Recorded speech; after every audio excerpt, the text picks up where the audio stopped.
you damn dirty deckheads? Welcome to Barry on Deck. I am your host, Barry Laminack. Thank you guys for being here. I hope you had a wonderful weekend. I was in San Antonio, and it was hot as shit. Now, I'm not just talking about the crowds and the comedy. It was hot as hell out there. I stayed in the hotel room, but I hope you out there listening and watching, wherever you are, had a wonderful, fantastic weekend. It is a Monday, bitches. We have a lot of sports to get to, a lot of stuff to cover and discover and talk about. But it's not just going to be sports. I had a lot of people at the shows asking me about Barry on Deck. There were people buying masks and shot glasses and had no idea what the fuck Barry on Deck was. And they would ask me about the show, and I would tell them, it's a sports show, but it's really a show about having fun. I mean, that's what we're all about on this show. So if you're tuning in for the first time because you saw me this weekend in San Antonio, welcome. I'm glad you're here. We're going to have fun, and we're going to talk about a lot of different shit today. Now, first thing we always do on the show is I give a shout out to the chat for just showing up and being here. Just thanks for coming out. Now, I always like to point out who was first. And usually that is one Lord Reverend Chris Householder. Once again, he was first. And let's be honest, everybody hates Chris. And that's not just the TV show. Like, legitimately, everybody hates Chris Householder because he's always first and they think he's cheating. They think I'm in cahoots with him cheating when I don't care who's first. I just announce it. I just bring you the news. I don't make it, all right? So hate on Chris if you want, but he was first in today, so there you go. But we got Virginia Buttonweed is in the building. Scott Hanza is here. Clarence Marshall is in. And early Scott, I already got Scott, sorry. Keith Sager. KD, Penguin Katie, Sydney. I love this, guys. I don't know why. I felt like being in San Antonio, I was further away from the deckheads. I missed. I feel like I've been gone forever. Does that make sense? I don't know. That's weird. What's up, Sydney? What's up, Brandon Martinez? Justin Swinford's in the building. Gregory Baker Jr. Tell Pops I said hello. We got to do a shot later. CC. I know, my CC. Thank you for the Venmo, sweetie. You guys, I'm going to need everybody in the chats. I'm going to need everybody in chat. If you're watching this later, I'm going to need you to leave a comment. Just give Cece a hug. She's so sad. She's so sad. She is legitimately the biggest Cowboy fan I know. And I know a lot of Cowboy fans. And she's so sad. And she sent me $4 on Venmo. Rest in peace to Dak Prescott. Well, I mean, he didn't die, but his ankle kind of did. But she's sad, and I'm sad for her, and I'm sad for the NFL, and we're going to talk about that, I promise. But CC, my heart breaks for you and all Cowboy fans out there, and I love you, girl, and we'll get through this together. Just hanging in there. Who else is here? Who else? John Dory, what's up, dog? Matt Poche is in. White Magic, what's up, brother? I still think Barry and House are in collusion. See, this is such a horseshit theory. Jesus Perez, what's up, buddy? Who else is there? Sandoval H-Town's in the building. I dig it. Uriel Villanueva. PK, I got Mimi. What's up, girl? Steven the Weather Guy. What's up, little Uzi Vert? Alex Villanueva is here. Aaron J. Bryant. My sweet, sweet Donna. Hi, baby girl. Jen. What's up, girl? Rudolph Rodriguez. What's up, man? Who else? Samantha Lancaster in the building. How are you? Oh, my God. Blast from the past. PayPal Pete, where the fuck you been, homie? Good to see you. Alan Denson, Marsha, my sweet Marsha, how are you, girl? Wallace Wiltz, Santos, what's up, dog? Justin Kelm is in the building. Terrence J. Okay, I think I got that's probably enough. Eric Resendez, Marty Z, I see you guys. Deanna Taylor, what's up? Katie, I got. Raymond, what's up, brother? How are you, homie? Good to see you, man. Always nice to have family dropping in. Listen, here's what's sad. My mom used to come in every once in a while in the chat, but Nora's side of the family watches and participates in this show way more than my side of the family. I'm pretty sure my family hates me because none of them show up for this. Even my mom was like, fuck that show. I'm not going to that anymore. But Raymond shows up, Junior shows up. Man, it's way better than my family. Way, way better. What's up, Pink Valkyrie? Okay. Guys, we got a shit ton to get to. Now, I don't have a lot of show updates. There's nothing happened between Friday and now that I really need to update you on. Other than, look, if you like this shirt, tweet at me and I'll tell you how to get one. They're for sale. A comedian friend of mine is making these. So if you want one, yeah, just let me know. He just sent me one. I was like, yeah, I'll rock that shit. That's a dope ass shirt. So I'm rocking it. And you know what? I am proud. I am glad they cheated. Fuck them. I mean, I'm not glad they cheated. It's still, fuck them. We're going to talk about the crying in baseball right now. My TT hurts. The Astros are doing good and my TT hurts. It makes me so sad that they're doing good. I can't help. Mama, make them lose. Fuck all the haters. Okay? If you're mad that the Astros are in the American League Championship Series, go rub some sand on your twat. Wow, that was inappropriate. I apologize. I didn't know. I didn't want to say the P word because that's which is worse, twat or the P word? Well, I don't know. Anyways, Devo says, how we get that shirt? Okay, so tweet at me and I'll tag you guys on Micah. Micah Green is the comedian that made these, but I'll get you guys in touch with the people that have these for sale so you can get one. Just tweet at me at Barry is funny, and make sure if you're not subscribed to the channel, just go on and do that. Go on and click on the button down below, not like that button right there because that button doesn't work. That's just an overlay. But below this video is a subscribe button for the channel. Click on it. And then click on the little bell, and then every time I go live, you'll be notified. And then you won't miss an episode. That's how this shit works, okay? All right. Now, we have to talk about a lot of shit today. We have a ton of things to get to. Yes, we're going to talk NFL Week 5. Yes, we're going to talk NBA Finals. Yes, we're going to talk Rays Astros. But we got a lot of Halloween stuff to get to. We're going to talk top costumes of 2020. We're going to talk about which apps on your phone are spying on you the most. So we're going to get into that as well. We'll talk, obviously, Dak Prescott and a whole lot more. This is all of the different topics I have for you. I'm going to be honest. I have a video for you. And I don't know if this is better than horse. It's pretty fucking good, though. Listen, if I'm being honest, Sydney kind of brought the thunder with horse. That shit was amazing. Horse. By the way, just show update. I got a copyright strike for that video. They won't even let me monetize the video. They're like, you have to take all of those references out if you want to make money on the video. So I was like, nah, fuck them. The video's too good. I'm not fucking up my show for $2 in ad revenue. Go fuck yourself, YouTube. So I'm leaving the video in. I'm not making money on it. Spread the word, though. That shit was amazing. So we've got a video I found, or somebody sent me the video, I think. I don't know how I found this, but it is fucking sad and fucking hilarious. So we're going to get to it. I promise that. All right. Now, tons of stuff to get to. Let's get to the sports headlines. Let's get right into it. Okay. On a somber note, we'll start with the fact that Reds great, former Astro, and Major League Baseball Hall of Famer Joe Morgan dies at the age of 77. Sad news. You probably may, if you're my age, you maybe watched Joe Morgan play in the twilight of his career. If not, you probably heard him calling baseball games for ESPN for a very long time. But Joe Morgan was the spark for the Big Red Machine. He was small, but he was mighty. And he was a damn good second baseman and a damn good baseball player. But he has passed away at the age of 77. So rip Joe Morgan. White Sox part ways with manager Rick Renteria. I thought he did a hell of a job. Some issues down the stretch, especially in the postseason. Some questionable calls about dealing with his pitching staff. They're saying that's not what cost him the job. But this was a mutual parting of ways. They talked about the fact that, look, as the White Sox were going through their rebuild, they had a plan. And I guess he didn't factor into the long-term plan, which, listen, if you're Rick Renteria, that kind of sucks. You got him here, and now they're like, yeah, we're going to go find somebody better now, so sorry. Watch the quarterback, Kyle Allen, to remain the starter if healthy. But I'll tell you what, it was so great to see Alex Smith take the field. You love a story like that. He fought his way back after the 17 surgeries and the infection in his foot and everything else in his leg. It's an amazing story, so props to Alex Smith for getting back, but Allen will remain the starter in Washington if and when healthy. Falcons elevate their defensive coordinator Raheem Morris to interim head coach because they fired Dan Quinn.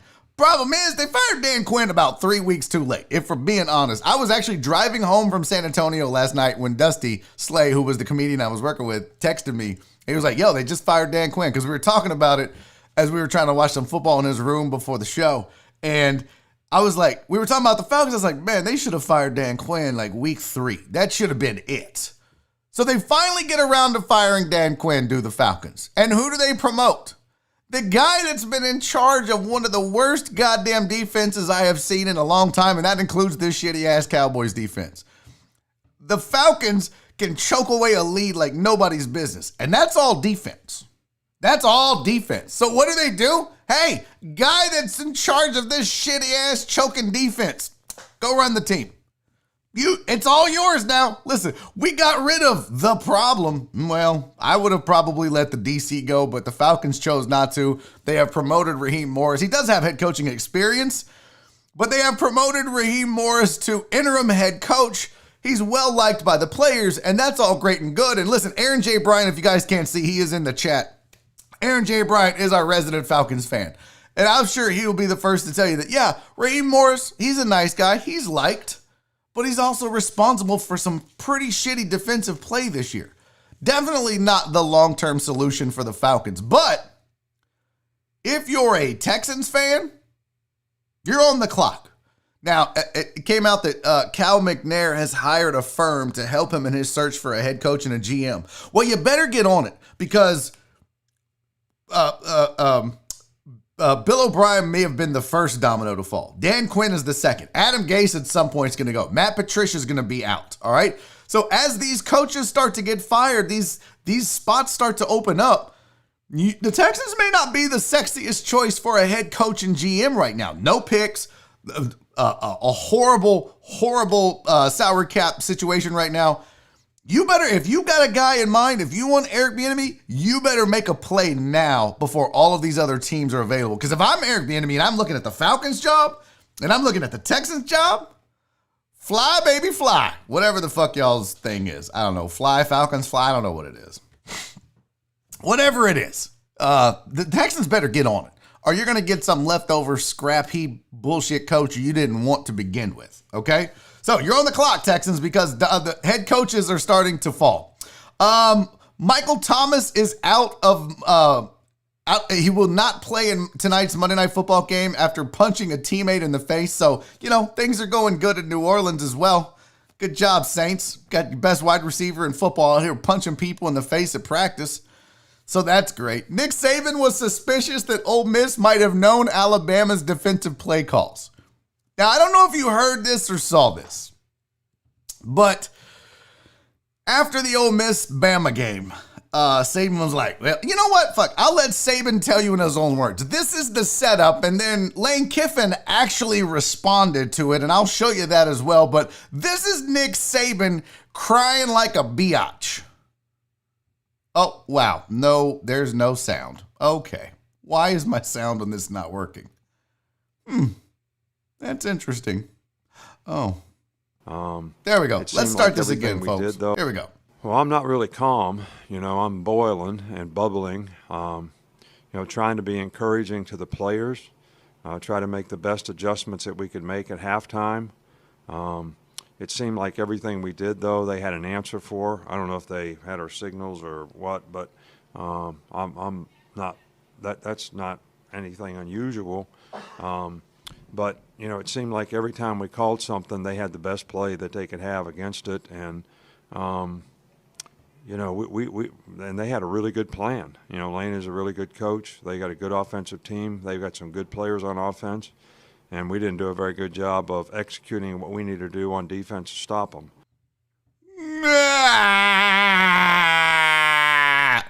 Shut up, Nick. Nobody was cheating. And here's Lane Kiffin's response if you haven't seen it yet. So, of course, Nick Saban's like, it's like they knew what plays we were calling.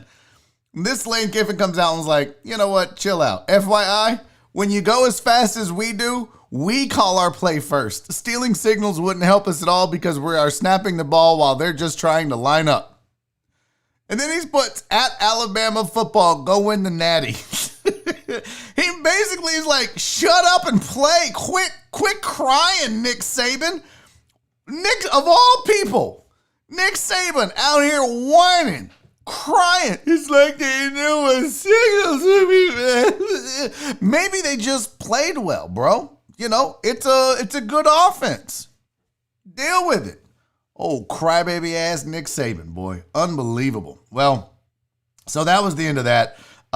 He basically squashed that and was like, just shut up and go win. Okay? Just shut up and go win. So, hey, Brian Lamb, what's up, buddy?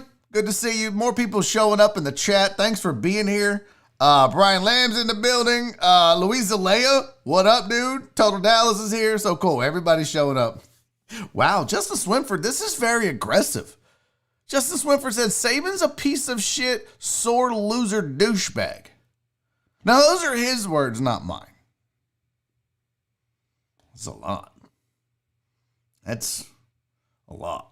Look, Donna, Nick being Nick. Wow. Amen, girl. Amen. Oh, I got something. All right. All right, Sergio, what's up? So let's see here. Let's get to this. We got to talk about these Astros. That's a tough loss in game one. If you get 6 innings out of Framber Valdez and he only gives up 2 earned runs, that's a quality start. That's a quality start. Your bullpen held up, gave up no earned runs. The problem is, and the problem is going to be for as long as this series goes, is that even if the Astros pitching staff pitches as well as they did yesterday, the Rays can match that and be even better, and that is exactly what happened. Blake Snell goes 5 innings, gives up only 1 earned run. And then that vaunted Rays bullpen comes in and basically shuts the bats down, continuing to shut the bats down because Snell did his job as well. And yeah, Reverend said the bats went cold. Well, no, I mean, you had opportunities. The Astros had opportunities, and yeah, Katie, Yuli right now is a liability. Yuli is a liability right now. He is struggle busting like nobody's business. I mean, I never thought I'd see the day where I was like, shit, I wish Josh Reddick was up right now and not Yuli. Good Lord. Yuli couldn't hit his way out of a paper bag right now. It's bad. It's real bad. And if his bat was hot, you'd feel a lot better. If his bat was even just lukewarm. But it's not, and he seemed to come up in every big situation yesterday, and that's just a recipe for disaster. So, you know what? You're not going to go out and put up a 10 spot against this Rays pitching staff. It's not going to happen. If you think that's the case, I mean, look, you might get to them at some point. The Astros hitters aren't intimidated by anybody, even cheating or not cheating. But the fact of the matter is, you've got certain situations. You had certain situations in that game where you had the opportunity to take a lead. You had the opportunity to put some runs on the board, and you didn't do that. And sometimes it's the bats, and sometimes it's credit to the pitching staff of the opponent. And I think in this case, it was a little bit of both. You had the wrong guy up at the right time, but you also had a really good pitching staff over there in the Tampa Bay Rays. So this is not a good time for the bats to go cold. And I think that, I mean, in a way they did, but in a way, I mean, you know, Altuve starts off the game with a home run. You think, okay, here we go. They didn't manage, 9 hits? That's not bad against the Rays. They just didn't get any when it mattered the most. And that was when Yuli was in the spot to do so. So in a way, you know, some guys, Correa went 0 for 2, I believe. He had a couple of walks, though. He got on base. You can see the box score right there. Kyle Tucker going 1 for 4. Yuli 0 for 2 with 2 walks, but the 2 double plays kill you. Listen, this is the ALCS. You've got to come through in the clutch if you want to advance to the World Series.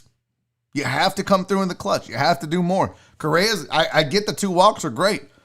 Got to put some runs on the board.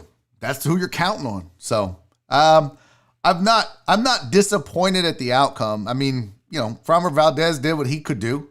2 runs, I'm not going to be upset about that. I'm not mad that the Astros lost 2-1. I'm just not mad about that. But I would do this, though. If I'm Dusty Baker, I'm moving Yuli to the 9 hole. Or, hear me out here. Hear me out. I know this is going to sound crazy. I might give him a day off. I know. What? I know. It's bad. And I'm not usually an overreaction guy, and I'm not overreacting, but Can't have that. You just can't have that. And then the question becomes, well, who's going to play first base? I don't know. This is why you really miss Jordan, too. You could surely use another bat in that lineup that would pose a threat to this Rays pitching staff. I don't know what you do. Maybe, you put, I don't know. I don't know what you do at first, but yeah, you could, KD, that's a great point. Put Aledmus Diaz at first. Let him go out there. At this point, hell, at least make contact. You got a chance to get a bobbled ball and maybe stretch it out, and I don't know.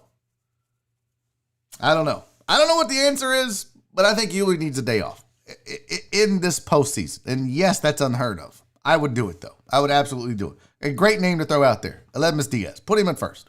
Let him play. What's the harm?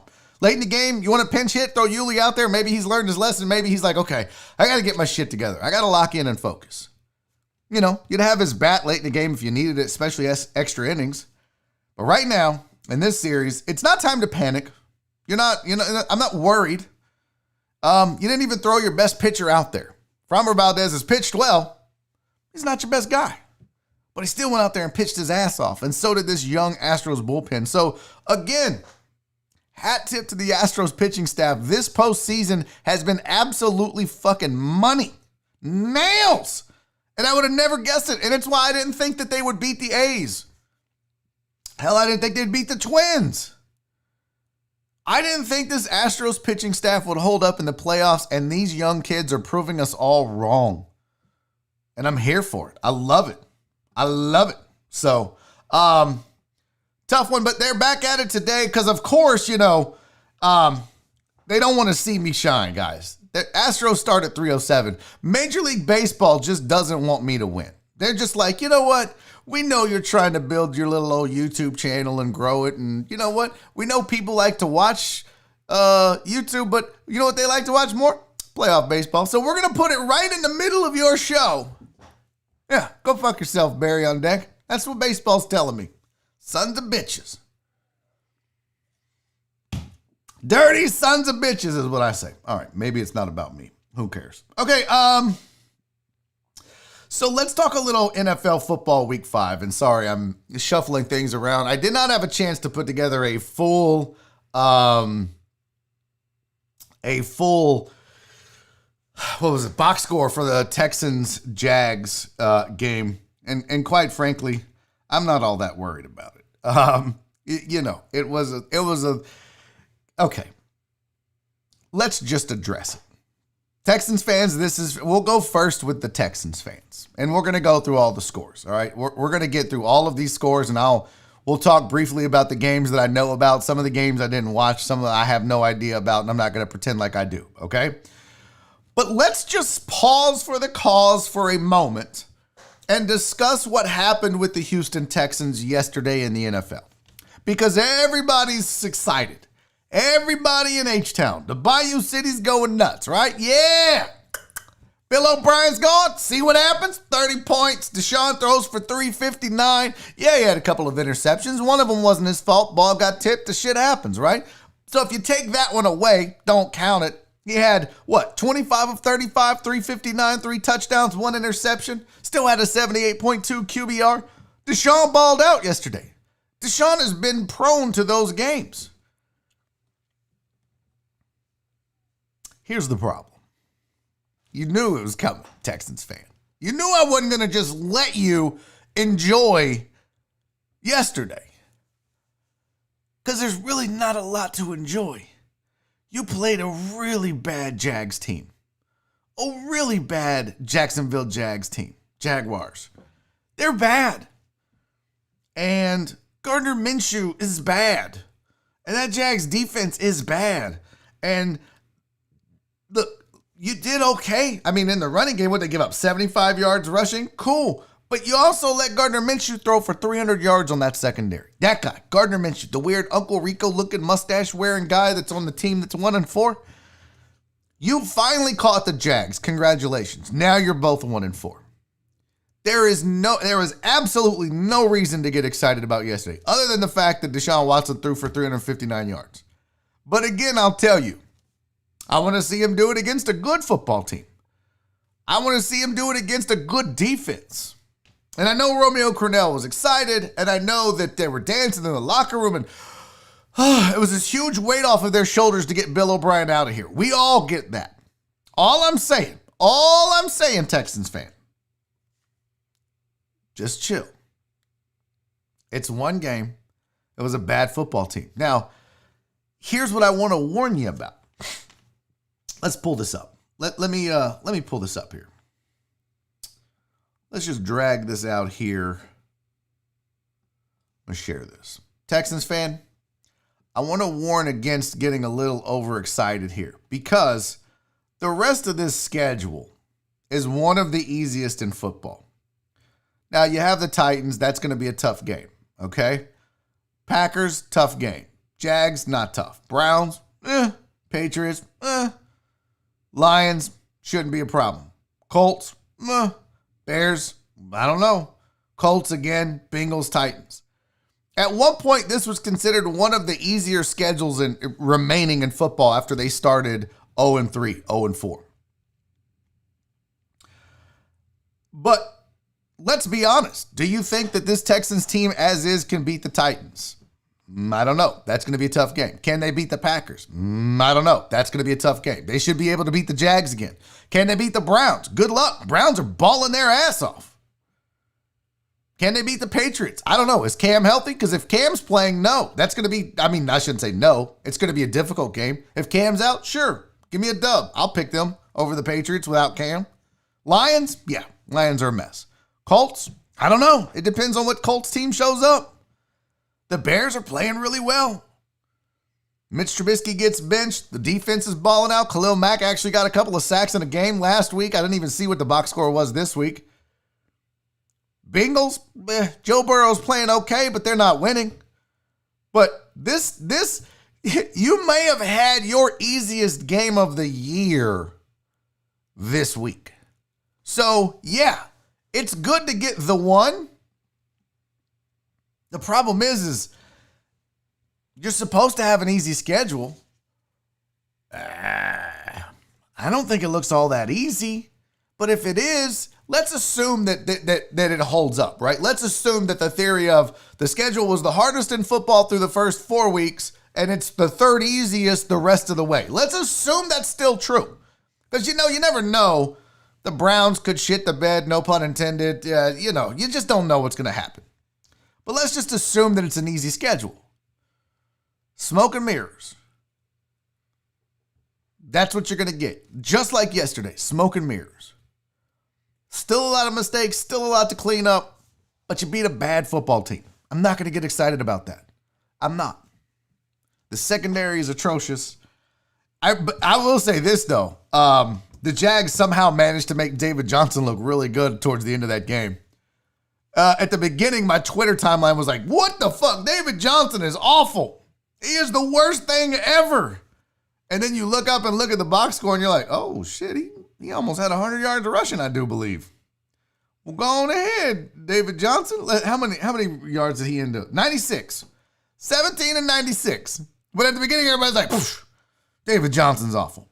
So again, that goes back to the fact that you played a team that made you look better than you are. That's what happened. So don't get excited. And I'm not trying to be an asshole, Texas fan. Enjoy it. Enjoy it. Temper it.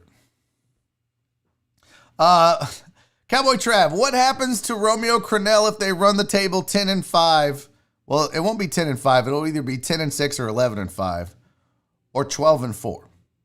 Cowboy Trav wants to know. I'll tell you what happened, Cowboy Trav. Nothing.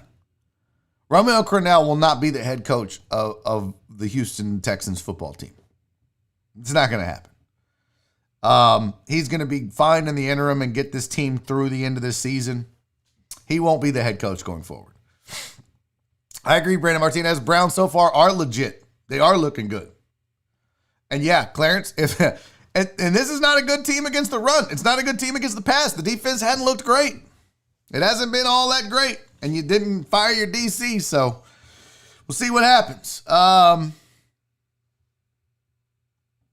Colts have the best defense in the NFL. I'd put it up there, certainly. That's a good defense. Can Phillip Rivers not shoot himself in the foot? That becomes the question every time. Oh my God. KD, you shut your mouth. Don't even speak that into existence.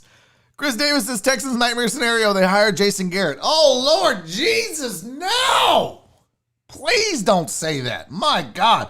I'm mad you even brought that up. All right, let's get back to week 5. Bears beat the Bucks 2019. Panthers beat the Falcons 23-16. Bengals, that was a rough one. Ravens beat them up 27-3. We talked about Texans beating the Jags 30-14. Raiders beat the Chiefs. Big shock here, 40-32. Are the Raiders legit? Are the Raiders for real? That becomes the question. Is this Raiders team a team that the rest of the NFL needs to worry about? They're 3-2, but man, they've got a couple of good wins. If I'm not mistaken here, let me get back to the NFL over here on my little doohickey. Well, that sounds weird. Where's my Raiders schedule at? Who was it that they beat last week? I'm trying to remember. Where the fuck is the Raiders at? There we go. Yeah, they've got wins over the Panthers, the Saints, and the Chiefs. Losses to the Patriots and the Bills. I don't know what to think of this Raiders team, but I tell you what, that is a really good win versus the Chiefs. Cardinals beat the Jets 30-10. Jets are awful. Adam Gase is next. Get ready. Steelers beat the Eagles 38-29. Rams beat the Washington football team 30-10. Dolphins beat the Niners 43-17. Jimmy Garoppolo benched in the second half. So that's a nightmare scenario going on in San Francisco. And now what? I mean, I don't think that Jimmy Garoppolo won't play again. He's still the starting quarterback for the San Francisco 49ers, and I think that will continue to be the case. But my God, his game was awful. It was one of the worst quarters. I think he had a 1.4 QBR is what I saw somebody tweet out. 1.4. Oh, shit. I could go out and get a 1.4. Are you fucking kidding me? So Garoppolo shits the bed, gets outplayed by Ryan Fitzpatrick. The intelligent Viking just mops the floor with Jimmy Garoppolo. So that sucks for Niners fans. Not a good season so far. Niners now 2-3 plus all the injuries. Browns beat the Colts 32-23. The Browns are scary right now. What's going on? This is like a weird thing. You got teams like the Cardinals and the Browns playing well, and the Raiders scaring people. Cowboys, despite losing Dak for the season, do get the win versus the Giants, improved to 2-3. Giants are a mess at 0-5. And let's talk for a second about your boy. Let's talk for a second about your mans.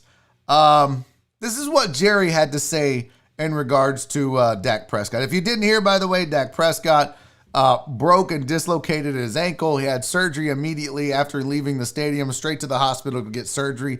They're expecting a full recovery. They're not sure, though. You never know how that goes. I mean, look how long it took Alex Smith to get back, right? It was a nasty injury, but then he had complications. So you pray that doesn't happen to Dak Prescott, but you never know if that's going to happen. And so will he be back for 2021? We'll have to talk about that. I mean, nobody knows right now, but Jerry Jones said this about Dak Prescott. I know of no one who is more prepared from the perspective of mental and emotional toughness and determination than Dak Prescott to respond and recover from the challenge that has been put in front of him. He is an inspiration to everyone he touches. He has all of our love and support, and we have no doubt that he will return to the position of leadership and purpose that he brings to our team. Now, here's the real question. What do the Cowboys do now? What does Dak do now? Remember, he was franchise tagged. He's been playing under the franchise tag this season. Do they franchise tag him again? See how he responds in 2021 if he plays? That's what's fucked up about this situation right now, is that Dak doesn't have a contract. He could potentially be a free agent with no team at the end of this year. Well, he will be. He's not under contract. Now they can franchise him again and he can accept it again. But right now, if you're the Cowboys, do you wait? Are you like, well, was this a Joe Theismann thing? Was this an Alex Smith thing? What do we do? And this is why it's awful. This is a nightmare scenario for somebody like Dak Prescott. Now, look, he got $31 million this year. Dak's going to be okay. It's not like the dude made $3,100 this year and then broke his ankle. Now, how do I make another $3,100? He got $31 million. Financially, Dak Prescott is fine. So you got to live in a 17-bedroom house instead of a 27-bedroom house. Okay. If you never play football again, right? But you hate to see a career end in this way, especially when it seemed like last year and this year he had figured it out. Like he was one of the best, if not the best quarterback in football over stretches of the last year and a half. But what do you do now? If you're the Cowboys, do you risk it? You kind of don't have a choice, right? You might have a decent draft pick, but now, do you draft a backup quarterback? Thank God you had Andy Dalton. He looked good when he came in after, a fumble and a sack and all that. He played well towards the end, but that's why you went and got a guy like Andy Dalton. That's why you get veteran quarterbacks like him in case something like this happens. But man, both sides have tough decisions to make, and both sides are in tough situations. If you're Dak, you're at the mercy of the Cowboys now. You're at the mercy of your ankle. You're at the mercy of the NFL. You have no control over your destiny at this point, it feels like. And if you're the Cowboys, do you take that chance? Do you run the risk of signing a guy with a bad ankle long term? Because he's going to want a lot of guaranteed money. He's going to want a player-friendly contract. Because that's what's happening. And he'll say, look, the injury wasn't my fault, but look how I played. Look at the quarterback I turned out to be. Last year and this year, look what I was doing. It's not my fault. If I'm Dak Prescott, I'm telling the Cowboys, it's not my fault this defense sucked ass. That's not my fault. Don't blame me for the losses. Blame the defense. I did my job. And he did.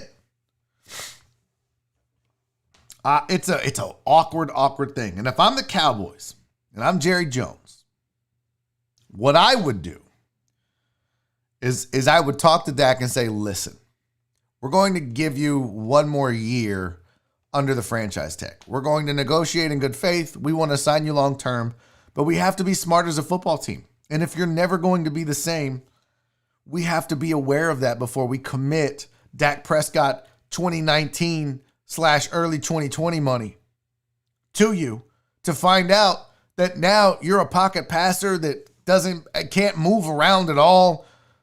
It's a business too. But I think in good faith, you say, we're willing to pay you like a top three, a franchise deal where you're going to make a ton of money for another year. And during the season, we'll leave you out of it, but we will work with your agents and your team if we feel like you're back and healthy. But if not, you will have made another $30+ million for the season. Good luck to you. And that's a shitty thing to do. But if I'm Jerry Jones, I'm not just backing up the Brinks truck just because. You can't do that. You have to think about your football team long term.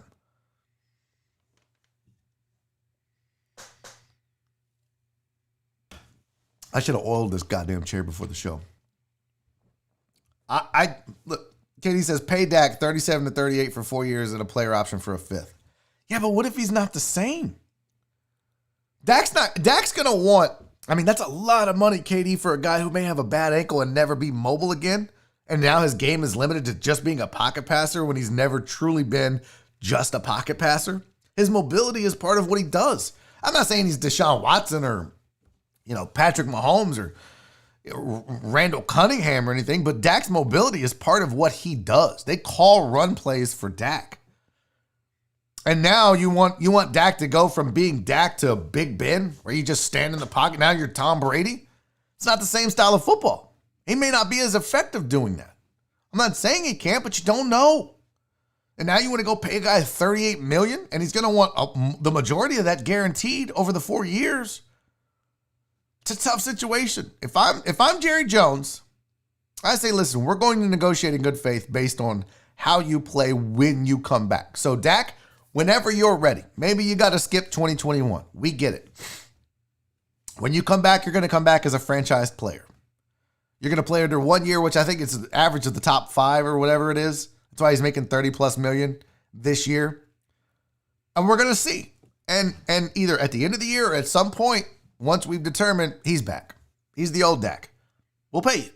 If not, if we feel like, okay, you're not the same Dak that was before the injury, we may negotiate, but it's not going to be on the same terms. It's not going to be the same money. It's going to be incentive laden. You know what I mean? Like, you have to do that. And that sucks and it feels bad. But you don't just back up the truck for a guy that you can't trust now until he's proven it. And if I'm Dak, so that's my perspective if I'm Jerry Jones. But if I'm Dak, I say, I get it. I'll take the 1-year franchise tag. But if I come back and I haven't missed a step and I'm the same me, I'm not going to guarantee you I'm going to be here. Because if you didn't have faith in me,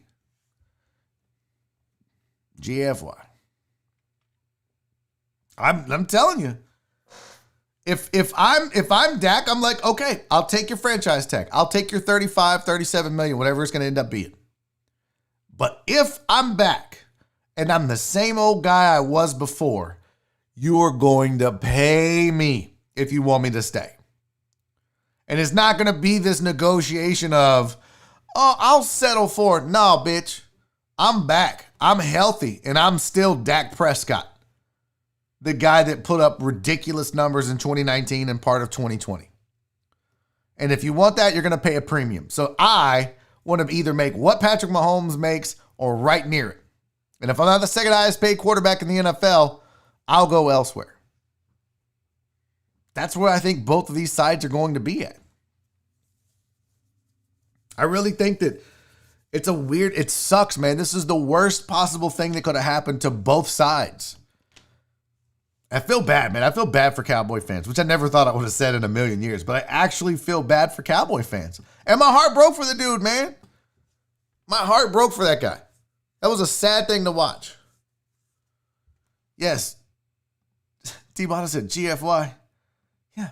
If you don't pay me, GFY, go fuck yourself. Trying to clean it up a little bit. We may have new people watching now that I'm back on the road doing comedy. Trying to clean it up a little bit. Not a lot. I mean, I'm still going to curse.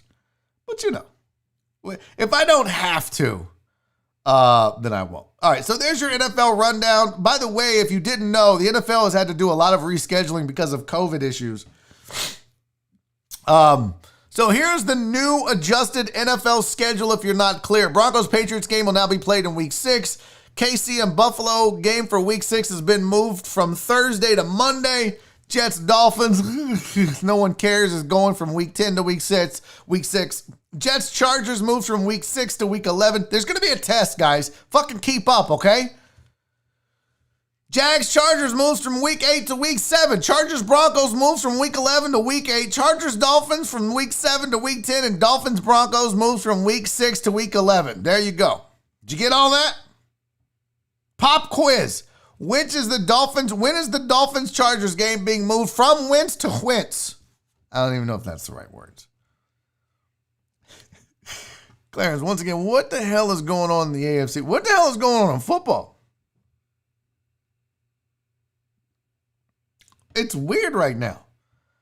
You're like getting these mini COVID outbreaks, and they're like, well, we'll figure it out. Let's just move shit around. It's like a shell game.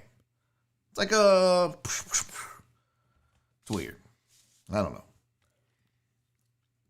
I don't know what you do. I know what I do, though. I want to tell you about Hip Vita. That's what I want to tell you about. Actually, I'll tell you about Dan's first. That's fine. That's the first slide up. First slide up is good with me. Listen, if you haven't heard about Dan's Seafood and Wings, ask your fellow deckhead Francisco Abarca, who is in the chat right now, and he'll tell you Dan's Seafood and Wings, some of the best Asian, Latin, and Cajun-inspired seafood in the city of Houston. Hands down, you are going to absolutely love it. Try some of their more popular items that I have listed on the screen. That includes their boiled spicy shrimp, which we got, and it's legit good. They have New Orleans barbecue shrimp. They have the grilled platters that you might like. They have the lo mein, which Francisco swears by. And so does my wife, Nora. She loved the lo mein. And by the way, Nora told me to tell everybody this when speaking of Dan's. It's good the next day, too. Her and my sister-in-law, Nancy, took the Dan's Seafood and Wings leftovers that we bought on a Saturday, ate them again on Sunday, and we're like, just as good. So rest assured, if you get too much food, you can warm it up the next day, and it's so good. All the food is fresh, all of it delicious. They've got 2 locations. They opened their first one in 2015 off of South Gester Road in Southwest Houston. And then in 2018, they opened up another one off of Uvalde Road in Northeast Houston. So check them out online. Eatatdans.com is the website. Eatatdans.com. Do your boy a favor. Go to Dan's. Get happy. Get your belly full. And by the way, I do want to say shout out to Hemp Vita. I've been rocking that Hemp Vita for a while now. The gummies and the gel and everything else. And when you order from Hemp Vita, a lot of times, not every time, I don't know about every time, but a lot of times they send you little extras, little goodies. And they happened to send me some hand sanitizer that really came in handy on the road. So shout out to my guys, Harold and Steve at Hemp Vita. And if you don't know about Hemp Vita, go log on to their website, hempvitacbd.com. They have a ton of products for you and your pets. If you weren't clear for that, if you didn't know that, Hemp Vita actually has products for your pets if they suffer from anxiety as well, maybe thunderstorms or separation anxiety. Hemp Vita CBD can actually help them be calmer, and it can help you as well. CBD has been known to help with stuff like inflammation, pain relief, insomnia, anxiety, seizures. Maybe you just need to relax more. CBD has been known to help with those things. And guys, Hemp Vita's CBD, all of the cannabinoids are organically grown in the U.S. All of their products are THC free, so you don't have to worry about failing a drug test. I use it. A lot of the deckheads have been on it, and check it out. I've got some sunblock from Hemp Vita. And right now, if you order one of these, you get one free. Yeah, that's right. You never run out of sunblock if you've got 2. And this is Texas. You're always going to need sunblock. So get over to hempvitacbd.com right now. Use promo code deckhead15. That's promo code deckhead15. And you're going to save 15% on your order at the same time. So do that, hempvitacbd.com. And thank you for supporting the sponsors that support this show, like my girl Jen did. Check it out, Jen with the super chat. Thank you, sweetie. She said, I went to Dan's on Saturday.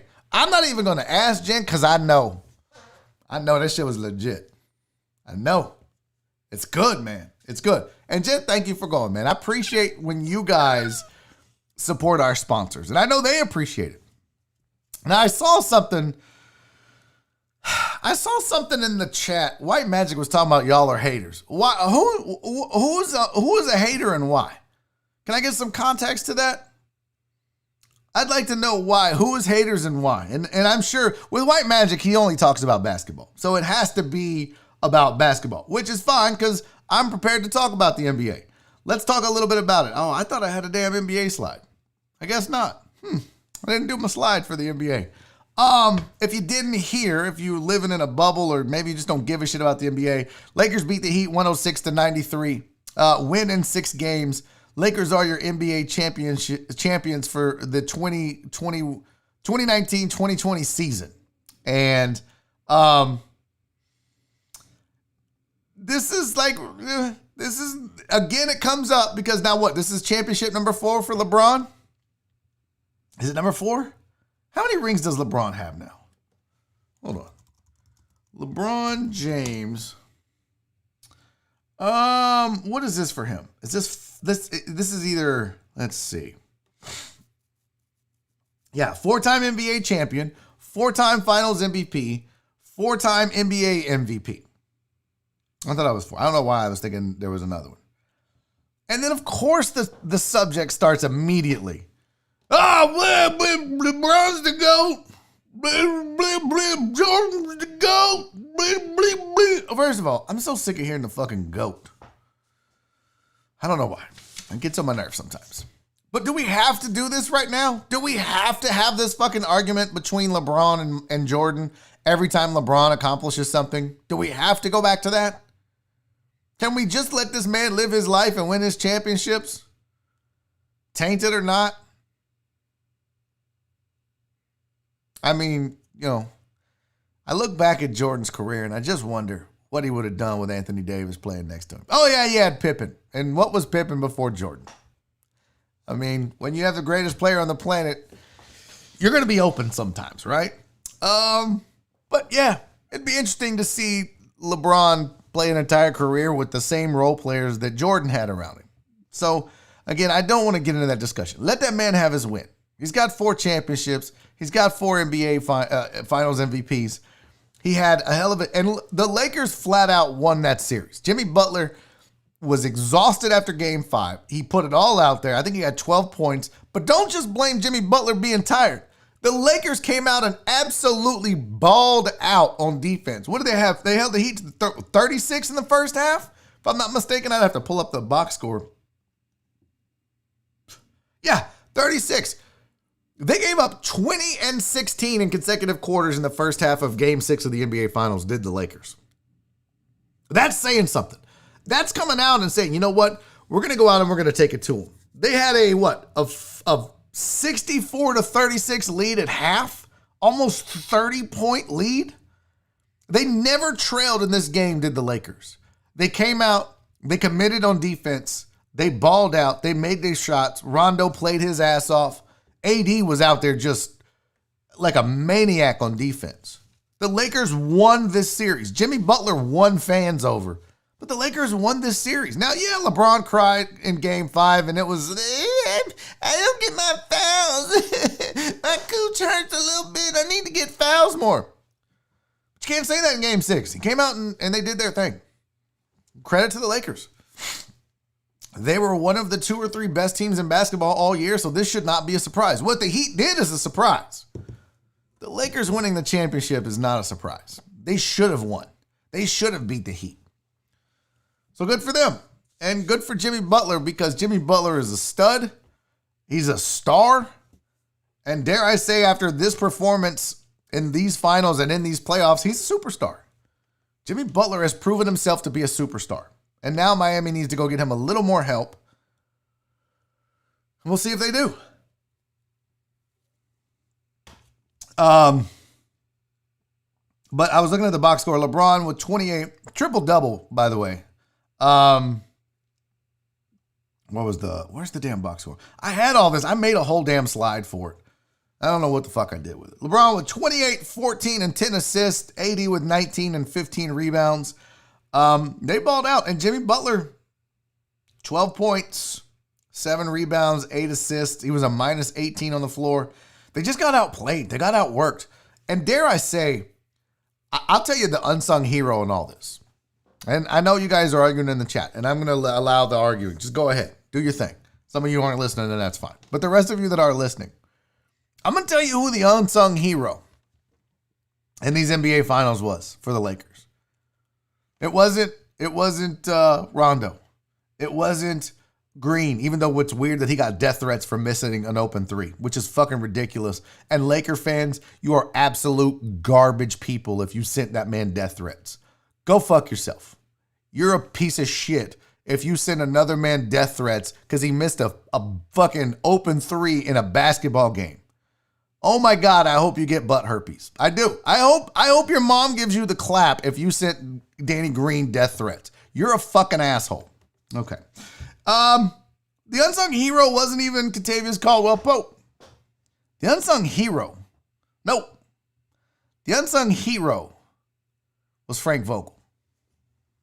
Frank Vogel did a hell of a job coaching these entire playoffs. And he's not going to get the credit for it because he has 2 of the best players on the planet on the same team. I personally think AD is one of the better players in the NBA. KD tends to disagree with me. Caruso, not the unsung hero. No.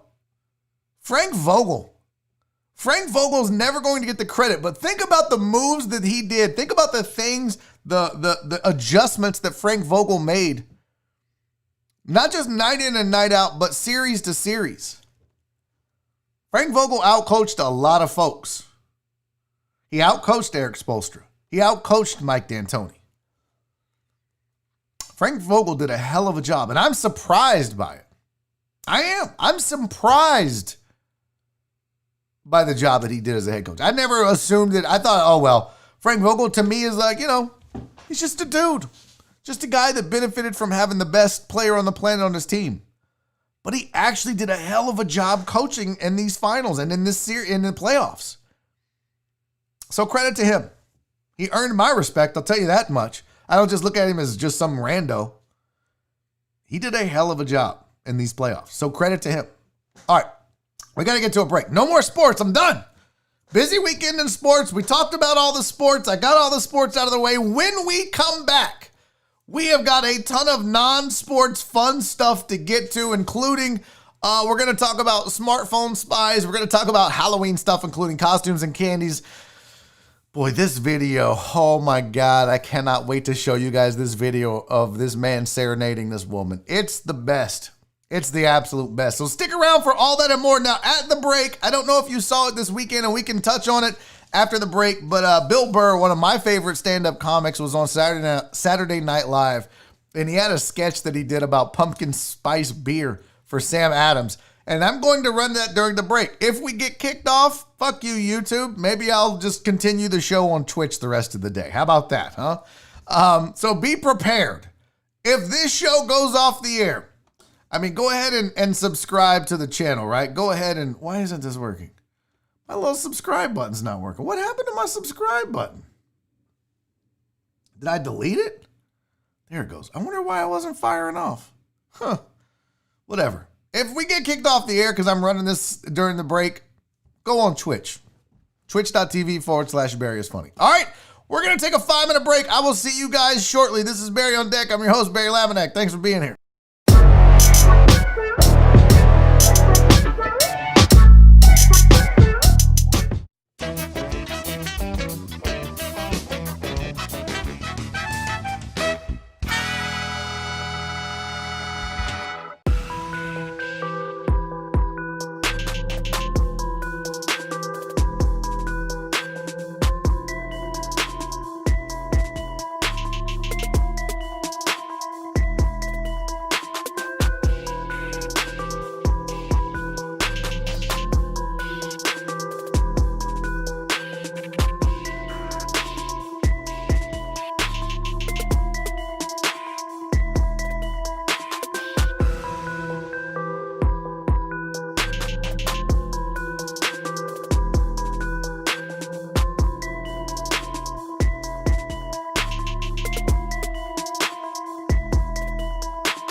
Hey, welcome back to hour number 2 of Barry on Deck. I'm your host, Barry Laminack. Thank you guys for sticking around through the break. That's always appreciated.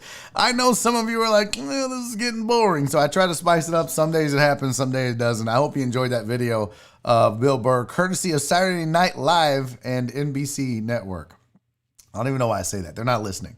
No more sports. Done with sports. I got to tell you, I'm a little I'm a little rattled right now. I'm a little rattled. I feel like I was gone since Thursday, and my yard was left unattended. And I went to go get a drink from the kitchen, and I looked in the backyard, and I don't have my glasses on. I was like, what is that? I went and got my glasses. It looks like the hogs got my yard. I'm not going to know until after this show. It looks like I might have more hog damage. I got to get back on my game. Hogs will come after grubs, so I may have a grub problem as well as a sod webworm problem. So Daddy's going to have to step his yard game up. My yard is looking pretty ragged right now. I'm not going to lie. There's no way I would win Yard of the Month. Speaking of, if you want to be Yard of the Month, I know Reverend Lord Chris Householder's already sent me his picture for Yard of the Month. Do you have a nice yard? Do you want to win a fabulous prize? Well, then send me a picture of you standing in your yard. You can send it on DM on Twitter or Instagram or post it on the Discord. You can email me, Barry at barryondeck.com. If you want to be entered into the Yard of the Month contest, that's all you got to do. Just reach out to me, send me a picture, but you have to be in it. And it has to be your yard, you dirty bitches. No cheating. Standing in your yard. Excuse me, I had a little Diet Coke at the break. Standing in your yard, take a selfie. Let us see the yard. Let us see you. And then, what the hell was that? Did y'all hear that in my voice? You ever had that where your throat just makes a noise? Like you have like an inner burp, but nothing comes out? That was weird. Yeah, I'm definitely not winning Yard of the Month after the hogs fucked my shit up. Not happening. Be a man and kill the hogs with just a knife, no guns. No, Brandon, I don't need to be a man for anyone. I'll continue to be whatever it is I am, but I don't need to do that. I don't need to, I don't need to do that. Get me a gun to borrow. Everybody wants to come hunt hogs on my yard. It's not that big of a, like, they're in the woods. You're more than welcome to go in the woods. Barry just went horse, and howled. Did I? I don't even know what that is. All right, let's get to some non-sports stuff because we have a lot of stuff to get to. And I teased it on the thumbnail here, so we got to do what the thumbnail says. So let's talk a little bit about, first of all, who is spying on us and your phone? That's the question. So what percentage of Americans believe that these companies spy on their users was a whole thing that Whistle Out did in regards to who you think is spying on. 85% of smartphone users believe they're being spied on by a mobile app. So I'm going to ask you, what mobile app do you think is the one listening? Well, listen, we've all been through that, right? We've all been through the thing where I'll give you a prime example. And I posted it in the Discord server, and I don't think I have the picture of it anymore. I do not. On my Twitter, I'm scrolling, and guess what ad pops up shortly after I watched a stream with Chris Householder. I get a Mike's Hard Lemonade advertisement. And if you guys don't know, Chris Householder loves him some Mike's Hard Lemonade. And he talks about it all the time on his stream, and he promotes them, and he just loves it. It's like his version of a wine cooler. It's his Zima, okay? And that's fine. I'm not judging the man. There's actually more alcohol content in a Mike's Hard Lemonade than there is a Dos Equis beer. So who am I to judge? He likes what he likes, okay? But I got a goddamn advertisement on my Twitter for something that his raggedy ass talks about. That's fucked up, Twitter. Get out of my goddamn life. Quit listening, assholes.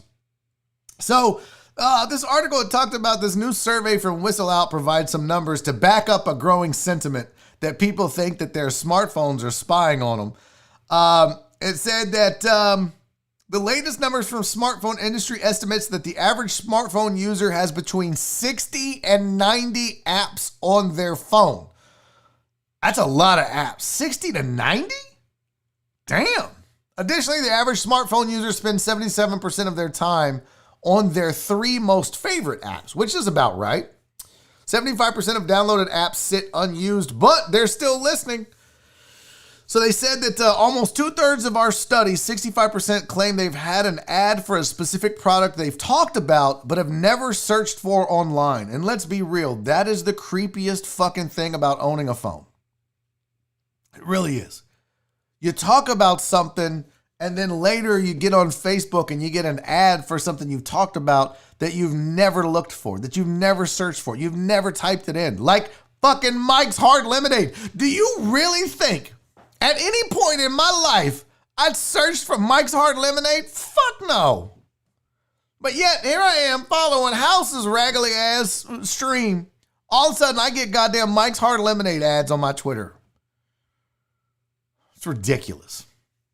But here is the main culprits according to the survey that they asked of these cell phone users. It says, what percentage of Americans believe these companies are spying on them? 68% of Americans believe that Facebook is spying on them. 53% believe TikTok is. And let's be real. I've never seen an ad on TikTok, and maybe I'm just using it wrong, or maybe I'm just ignoring it. But the only reason they think TikTok is spying, China. They're like, it's China. They're spying. China spies. That's what they do. But I don't think it has anything to do with ads. Google obviously is spying on us. Instagram, well, that's part of Facebook, so you could just lump that all in together. Amazon, people I think believe that Amazon is spying on us with the Alexa listening in the house the whole time. I will say this. I don't get a lot of recommendations from stuff that I talk about, but they are tracking the shit out of what you shop for. That is a fact. That is 100,000,000,000% fact. You best believe everything you type into Amazon, they're like, all right, mark it down. Let's figure out how we can push more of that, whatever that is, to them. Some people think Snapchat, very low, only 35% of Americans think Twitter is spying on them. Well, I'm here to tell you, America, Twitter is absolutely spying on your stupid asses. YouTube, 34%. I don't know about that. Apple, 30%. LinkedIn, 20%. And there are 15% of Americans that are big, dumb idiots that think none of these apps are spying on them. If you're one of those 15%, you're fucking stupid. My phone's not spying on me at all. They wouldn't do that. That's illegal. That's dishonest. I want to meet these 15 people. They're fucking dumb. If you have a cell phone, you know goddamn well that they're listening. Your mom's a whore. They're listening. I know they are. Everyone at Facebook can go fuck themselves. I don't know. I'm just going to start saying random things. Twitter. Oh, speaking of Twitter. Fuck Twitter as a staff, as a record label, and as a crew. And if you're down with Twitter, then fuck you too. I got banned on Twitter. Let me pull this shit up. I got to show you guys this bullshit that I had to go through. It's just not fair. It was just so bad. Let me find the pictures. Here we go. There's one. Boop. Save that because fuck Twitter. And save this because come on, man. Let me save this. Okay. What's going on here? Save image. Put it on the goddamn desktop. All right. So on Twitter, Tessa Barrera from the Rod Ryan Show sent me a tweet. And somebody was talking about Mike Fiers and how he basically managed to avoid having to face the Astros at all. And she sent me a really funny tweet. And she basically said, instead of Mike Fiers, she called him Mike Fears, which is funny. It was a good tweet. So when she sent me that tweet, I responded with, what a hoe-ass hoe. And as soon as I sent that, Twitter banned they told me I had to remove the tweet. Ain't that some bullshit? They legit said, look, let me put this right here.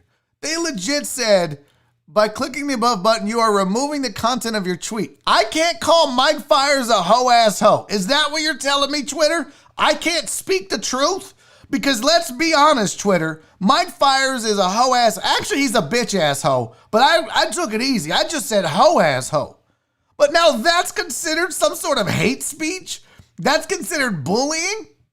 Bro, if you're a hoe, you're a fucking hoe. And Mike Fires is well established to be a hoe and allegedly a pedophile, but also a hoe.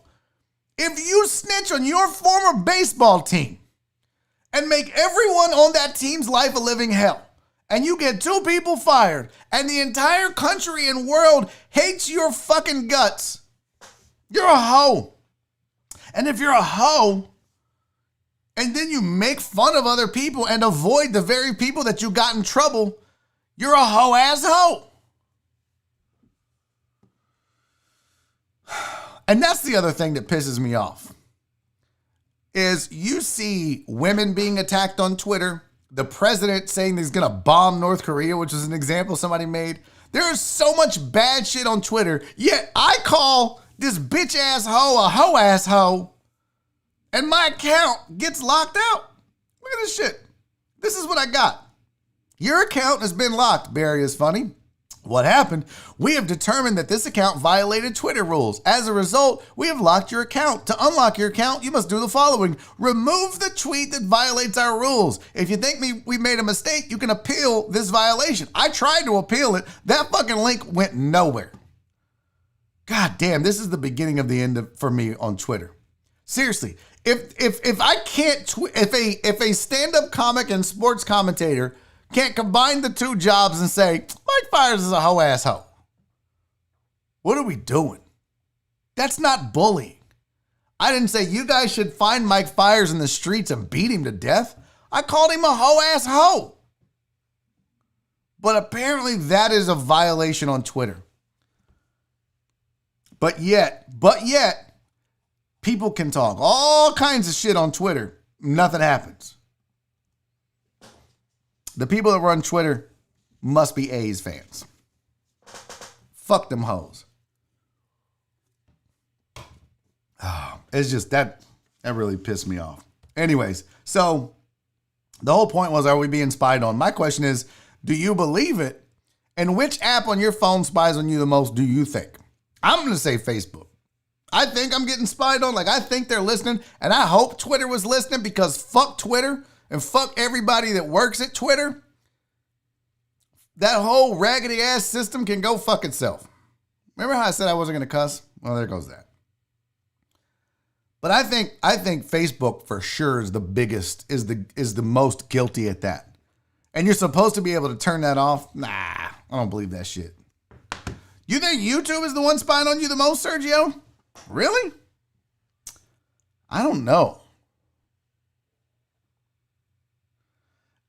Is House moderating Twitter and Barry doesn't know? What? Huh? I don't know what that means.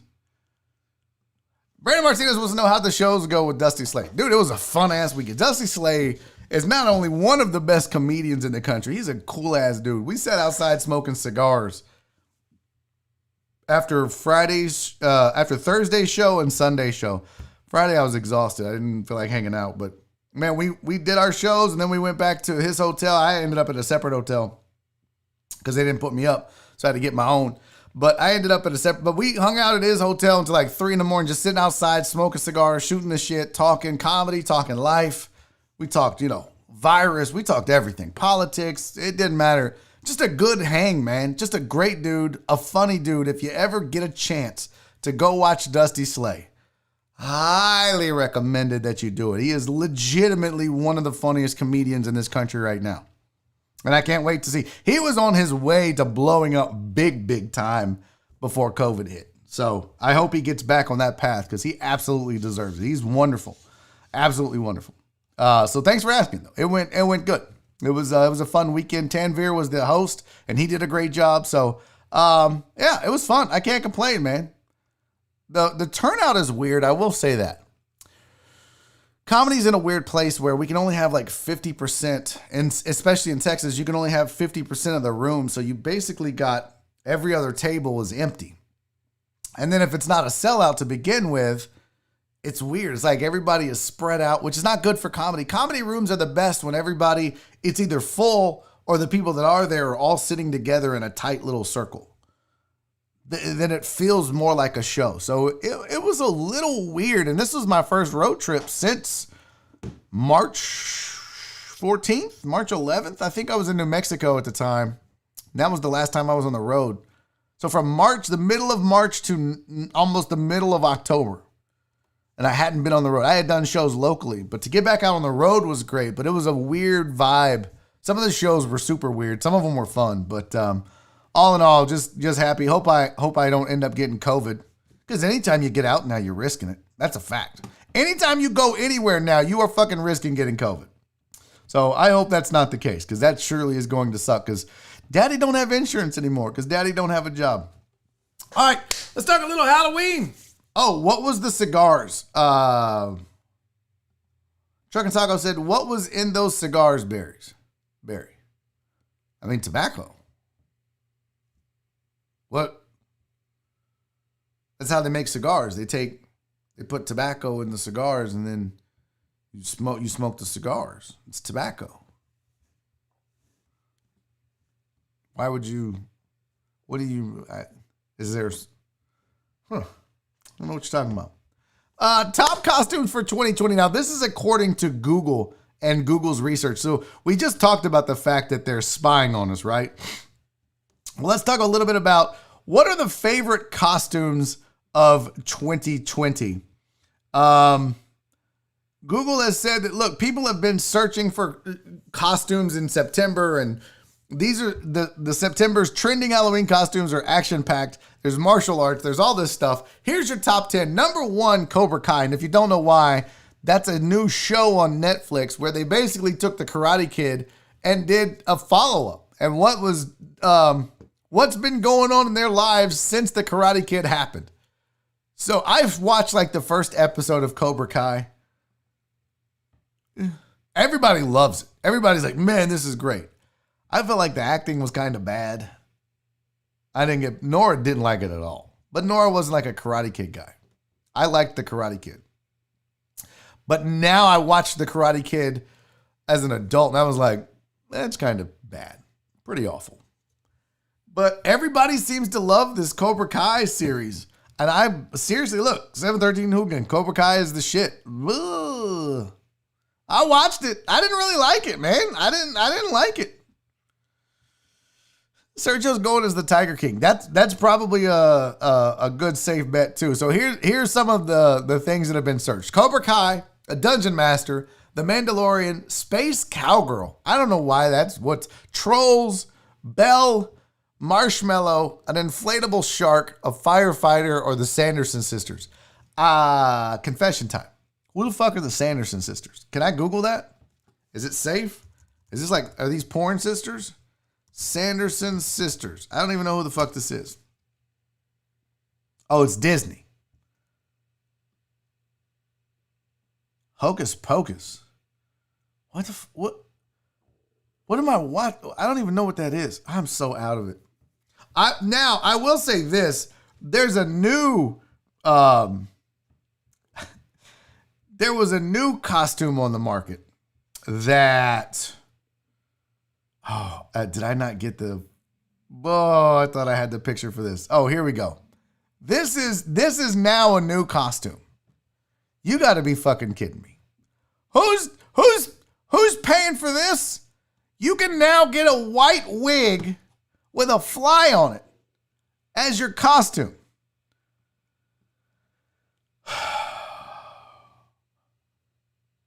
Do you want to know how much this cost?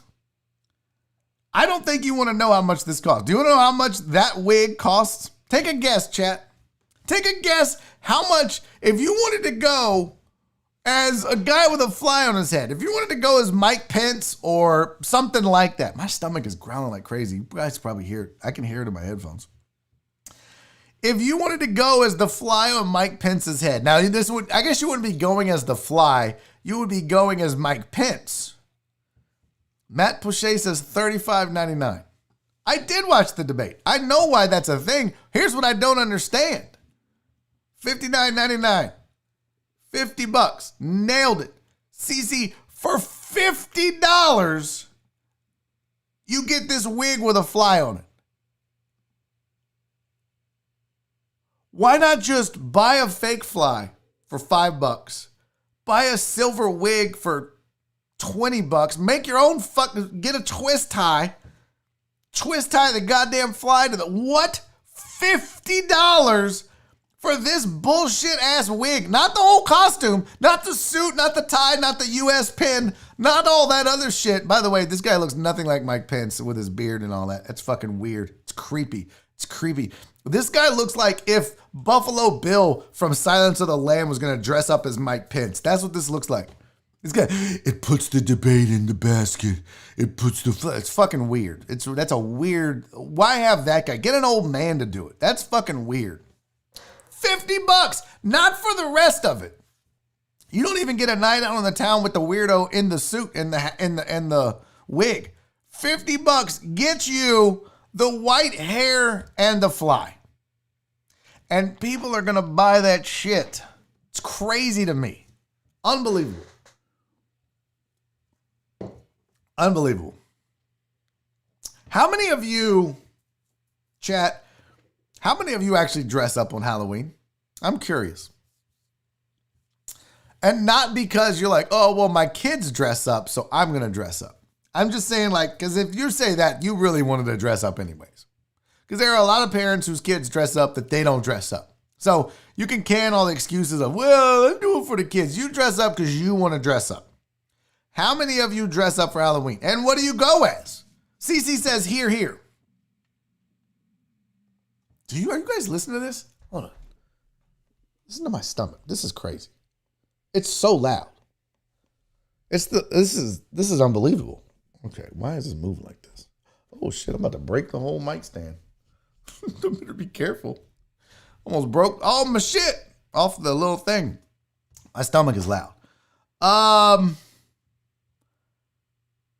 I do because I have kids. Sergio, what'd I say? No excuses. You do because you want to, not because you have kids.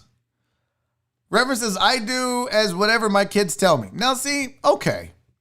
Maybe I believe that. But I don't think you go because you have kids. I don't think you dress up because you have kids. If your kids want you to dress up, then you do it. But I feel like some adults use that as an excuse because they don't want to admit that they like to dress up on Halloween, which is fine. Do it. I don't think I've dressed up for Halloween as an adult. I think the last time I wore a costume on Halloween was high school. And I don't know why that is. And I don't begrudge people. Man, my brother-in-law, Alex, loves Halloween. Like him and his wife and kids, they fucking they go all out. Like all out for Halloween. So I understand. I'm just saying I don't do it. I don't have the desire to do it. I don't even like Halloween. I just like candy. I don't dress up. I damn sure don't pass out candy anymore. Fuck this neighborhood. Now, look, this doesn't surprise me that Sydney says she dresses up. Girl, you go to Comic-Cons and you do cosplay and you LARP. She doesn't LARP, y'all. But that doesn't surprise me one bit. Sydney, what are you going to go as this year? So what are y'all doing? I want to know, chat. Tell me some of the things you're going as this year. I want to know. What are some of the things you're dressing up as for Halloween this year? I'm curious. And are any of them on that list that I posted? Are any of them any of this stuff? Which I don't know. I think I know 2 of these. I know Cobra Kai. I know The Mandalorian. That's it. I know what a firefighter is, obviously. I don't know what the fuck this other stuff is. The Trolls or Belle. Is it Bella? Belle? I don't know. I don't know what this shit is. I think I'm losing my voice from the weekend. So what are you going as? Okay, Cece's going as a bee. I get it. Queen Bee Spice. Huh? I get it. That makes sense. Aaron Little says, I'm going as a referee. It's all I got. Well, go buy a goddamn costume if you want to dress up. Matt Poche said, I went as BoJack Horseman last year and just sat in the corner and drank. Sometimes those parties are fucking weird, man. That's why I don't do it. I just don't. PK said, lots of friends have parties and I'll dress up for that, but don't just do it for trick-or-treating usually. Okay. So when you go to a party, you'll dress up as something. I have not. I don't go to parties. I don't go to Halloween parties. I don't dress up. Amos said, been going as the UPS man for 20 years, straight from work. That's you're a cheater. Amos, that's cheating. It's like a doctor being like, yeah, fuck it. What are you for Halloween? I'm a doctor. Gregory said, I'll probably wear my lifelike Darth Vader costume again. Okay. PK's recycling a gypsy costume. The Reverend said, we're going as the 3 Spider-Men from Into the Spider-Verse, Peter Parker, Miles, and Fat Peter Parker. Let me guess which one you are, House. I'm dressing up as my wife and she goes as me. I bet the sex is really weird. Robert's like, well, I guess you got to peg me.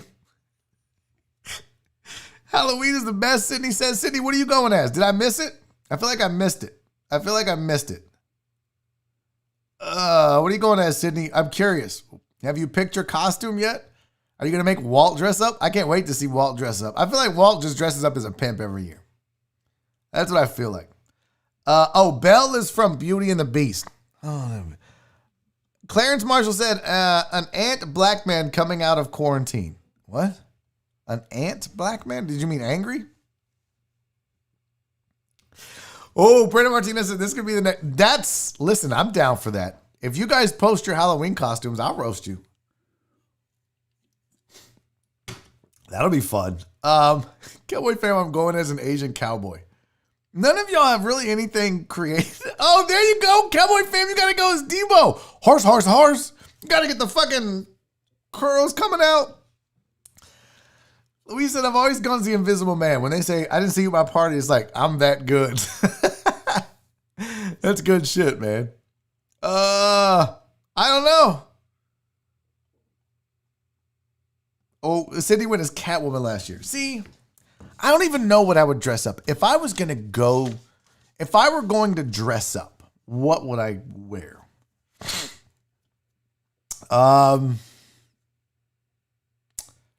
I really don't know. I would want to be creative, but I'm like, I'm not good at that stuff. Like, some people, like, you remember when the Astros won the World Series in 2017, and then people were dressed up as Colby Rasmus. Remember that kid? He had the glasses and all that shit. That's amazing. That's so creative. I, on the other hand, I'm not as creative. I don't know what I would be. Like, what's, I don't know. Maybe I'd go as Dr. Fauci. I don't know what the fuck to, I don't know. I'm not that creative. You should dress up as an 80s rapper. Oh, yeah. Maybe throw on some blackface, Sergio. That would be a smart move. No. That's fucking no. Not happening. Oh, excuse me. The Reverend said, I was Superman in a wheelchair a few years back. I drank my beer through aquarium tube. I won $50. Oh, House, that's fucking terrible. Oh, PK went as the dude. Nice. Somebody said, Gregory Baker Jr. said, dress up as Joel. Come on, bro. I'm not renting a fat suit. Oh my God, don't tell him I said that. My man, y'all saw that man's muscles. Joel's gonna whoop my ass. That dude's all buffed out now. I hate it. Get a penis costume off of Amazon. I'm not dressing up as no goddamn penis, D-Mata. I'm not going to a Halloween party dressed up as a dick. No. I'll go as a coochie. I'm not going as no damn penis. Hey, what's up, guys? No. Not happening. I really wouldn't know what to do. Sydney said most of my costumes are comic based. A lot of people do comic book based costumes. That makes sense. Superheroes and all that shit. I don't know. I could go as like a Call of Duty character. I don't know what the fuck I would go as. Guys, I'm not good at this, okay? I don't play reindeer games. I don't dress up. I'm sorry. All right. Let's talk a little bit about candy though. And this is going to spark a huge debate, and I get it. It's why we talk about it. But there was an article that came out last week that I kept trying to get to, that talked about generational candy. Like, what's the most coveted Halloween treats among Gen Zers, millennials, Gen Xers, and baby boomers? There are some similarities, but there are some really big differences as well. It said Gen Zers, millennials, and Gen Xers all said that they loved Reese's peanut butter cups, Snickers, and Kit Kat in that order. So it was Reese's peanut butter cups, then Snickers, and then Kit Kat. I'd probably flip Kit Kat and Snickers. It said, but boomers listed Snickers, Reese's peanut butter cups, and Milky Way as their top three. Milky Way? So the boomers are in Milky Way. Jesus, that's disgusting. That's where the similarities ended, this said. Things got crazy, as some might even say. The Gen Zers, the youngest age group recognized by the survey, ranked Twix and Hershey's bar as their fourth and fifth favorite. Twix and Hershey's? I remember as a kid, my grandmother used to keep Hershey's bars in her purse. And that's how she would bribe us grandkids.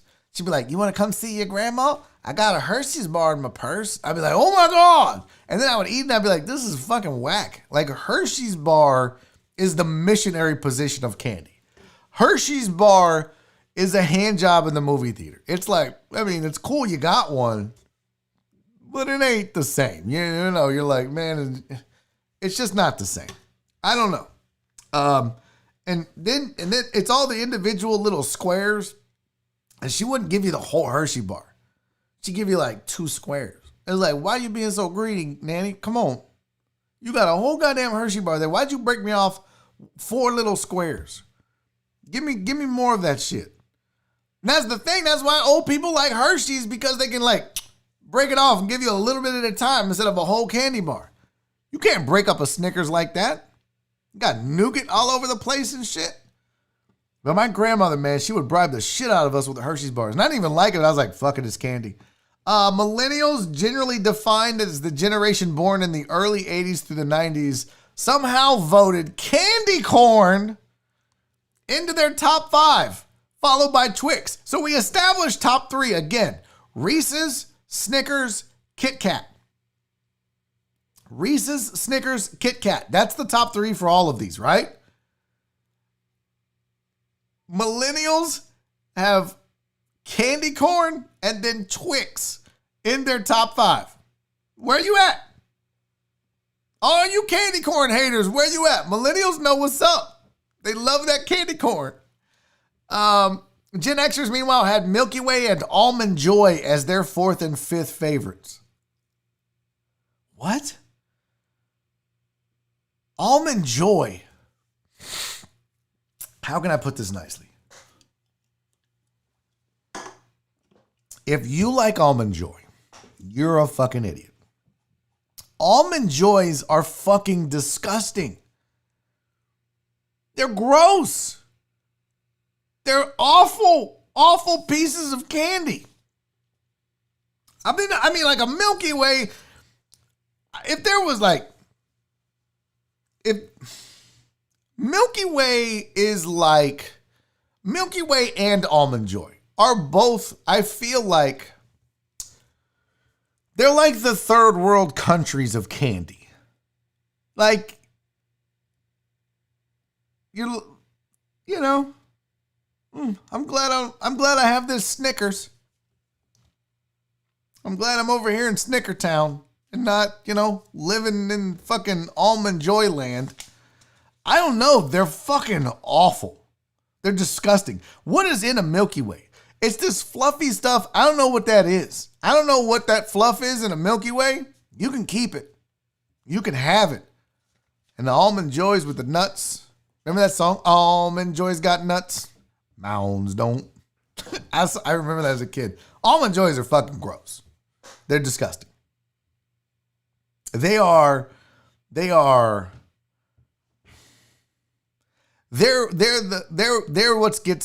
they get left in the bucket.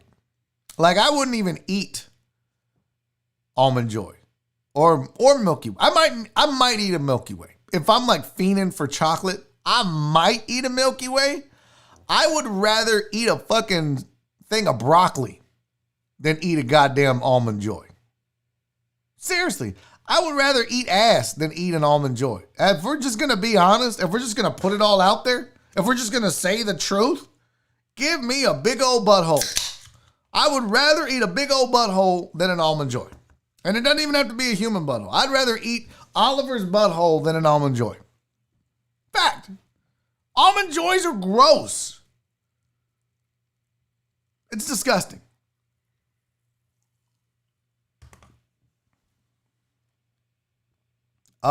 It does talk about nobody wants pennies or toothbrushes. Would you, who's giving out pennies and toothbrushes? If you give out pennies and toothbrushes on Halloween, don't be surprised when bad things happen to your house. If you throw 3 pennies in my bucket, you might get some toilet paper in your yard. You might get a couple eggs in the house. Like, that's shitty. Don't do that to these kids. Don't be the asshole that's putting toothbrushes in a goddamn pumpkin. Man, put some candy in there or turn your fucking porch light off. Don't be a dick. Nobody wants pennies. Nobody wants toothbrushes. Nobody wants a fucking apple. Nobody wants them big old fucking pecans. Some people will put walnuts and shit in a fucking, man, nobody wants nuts on Halloween. I mean, there are some people, but they're freaks. But nobody wants nuts and pennies and fucking apples or floss or toothbrush. We want candy. That's the whole reason.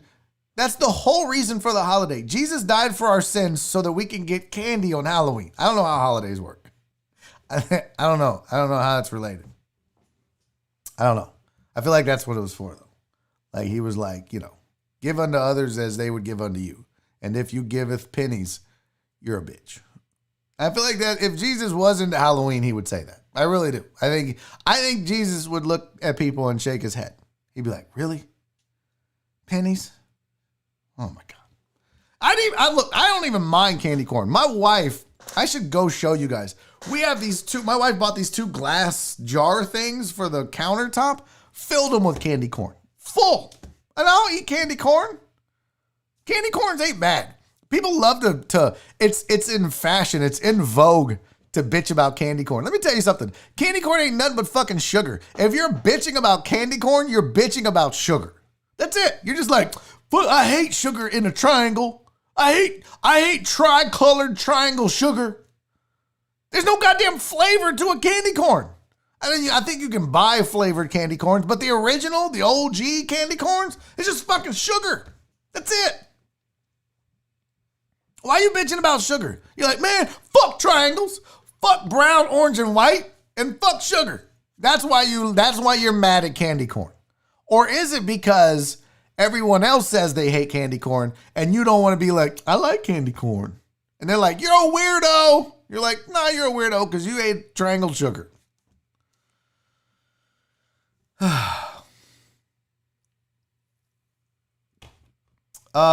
Katie said, if you like candy corn, you probably like pumpkin spice lattes. No, I don't like pumpkin spice anything. Candy corns don't taste like pumpkin spice. They taste like sugar, Katie. You're just trying to be cool. This slander, this hatred for candy corn, it's just outlandish. It's just uncalled for. It's unnecessary. It's the wolf pack mentality of our society. It's true.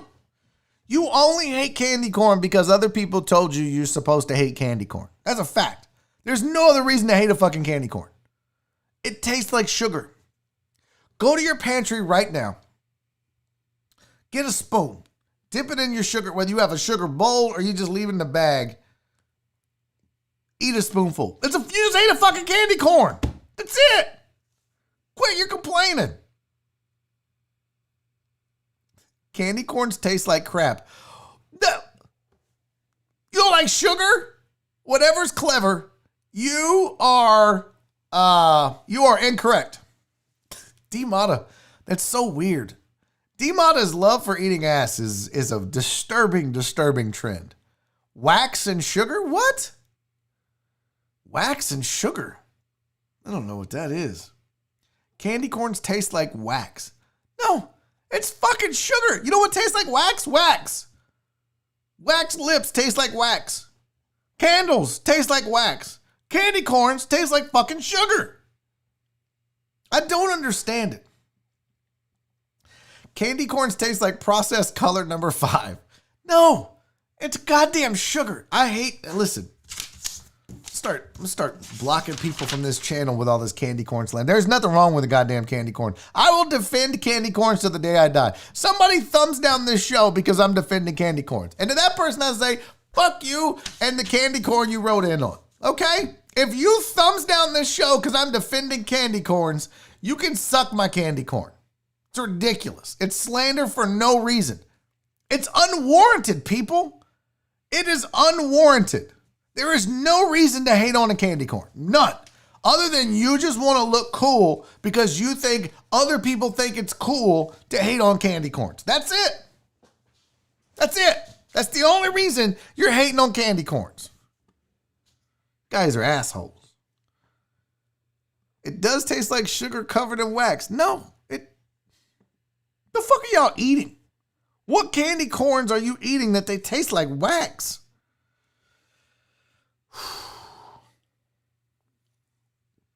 Man, you guys are crazy. Absolutely insane. Candy corns taste like wax. Get it. Scram, beat it, kids. This article says that boomers were the only age group to list caramel apples and Tootsie Rolls among their top 5. What? Baby boomers like caramel apples and Tootsie Rolls. Okay. First of all, baby boomers, you don't even have fucking teeth anymore. Why are you out here eating caramel apples? Y'all don't have any fucking teeth to be eating apples with to begin with. You need to cut that shit out. And Tootsie Rolls, as soon as you start to eat a Tootsie Roll, you're going to pull your teeth off. You would pick the 2 hardest things to eat with fake teeth. I swear, baby boomers are fucking weird. Tootsie Rolls and caramel apples. Some of y'all need help, including these weird-ass, old-ass baby boomers.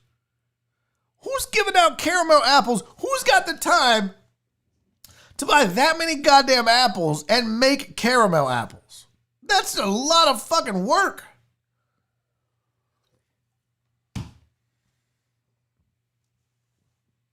The Reverend said, you'll defend candy corn and hate on Tootsie Rolls. I didn't know. I'm not hating on Tootsie Rolls. I don't like them. I mean, I don't know.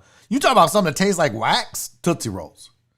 Tootsie Rolls taste like wax. Candy corns taste like sugar. If you disagree with this, you're wrong. But I'm not hating on Tootsie Rolls. I'm like, you eat Tootsie Rolls, you're a fucking idiot. I'm only saying that if you have fake teeth and you eat Tootsie Rolls, because it's going to pull your fucking teeth out. Them bitches get stuck in there. But I mean, I've eaten Tootsie Rolls. I've had a Tootsie Roll before. I can do the Tootsie Roll. I can eat a Tootsie Roll. But it's not like dude, I don't even know if Tootsie Rolls would be top 20 on my list. If you were like, list all the candies that you like, I'm like, the top 10 is all Reese's shit. All right. It's like Reese's Peanut Butter Cups, Reese's Pieces, what's the fucking Reese's, that starts with an S. I don't know. There's like 4 or 5 different styles of Reese's. And that's all top 5. And then we could talk about M&M's. We could talk about Skittles. We could talk about Starburst. We could talk about, I saw somebody with the fucking Fun Dips, the Lickamades. Remember those? I'm down with that. We could talk about all kinds of candies. Tootsie Rolls might not even crack the top 25. They're not even in the poll.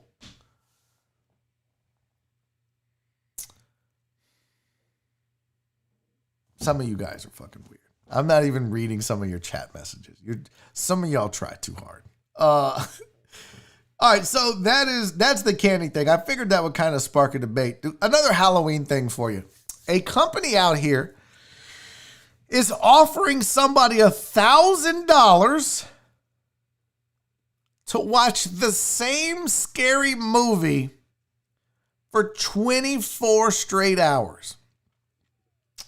The question is, could you and would you do it? For $1,000, you pick the scary movie and they have to approve it. But you have to sit there on the couch and watch the same scary movie, whatever it is, like, I don't know, if you want to, Silence of the Lamb or Halloween or Friday the 13th part 93.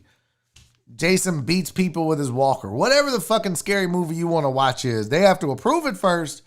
But could you sit there for 24 straight hours watching the same fucking movie over and over? I couldn't do it. $1,000 is not enough. No, no, thank you, fam. I'm good. But that is the contest. I'm trying to figure out who the contest person is. Let me see here. CableTV.com and HighSpeedInternet.com said you get your the lucky winner receives $1,000 to watch any horror movie of their choosing for 24 straight hours. We want to self-start it because you get to decide what to watch. Also, 24 hours is only 1,440 minutes, and some movies are 90 to 120 minutes, so that's like watching it 12 to 16 times. I mean, look. It says, in addition to the $1,000, the winner will get a welcome package consisting of bags of candy, a $50 Starbucks gift card, aimed at keeping the marathoner awake for the full 24 hours. Those interested can apply at this website, whatever. That's not enough money. But I think the bigger question is, what movie would you watch? Like, which movie could you watch 18 to 20 times in a row? I don't know.